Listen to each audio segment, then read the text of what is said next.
Kelly Elementary School said goodbye to its old campus today. Students lined up to ring the school bell at Matt Kelly Elementary for a last bell farewell celebration. Today marks the end of a building that stood since 1960, serving generations of parents and grandparents, and the start of a new era. Demolition begins in June, and students will spend a year at another campus while crews build a state-of-the-art two-story replacement.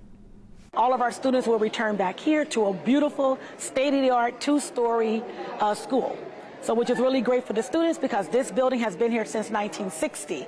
So a lot of the students, their parents, their grandparents have all attended this school. So it's nice for this community to have this update and this innovative school that's going to move them forward in the 21st century.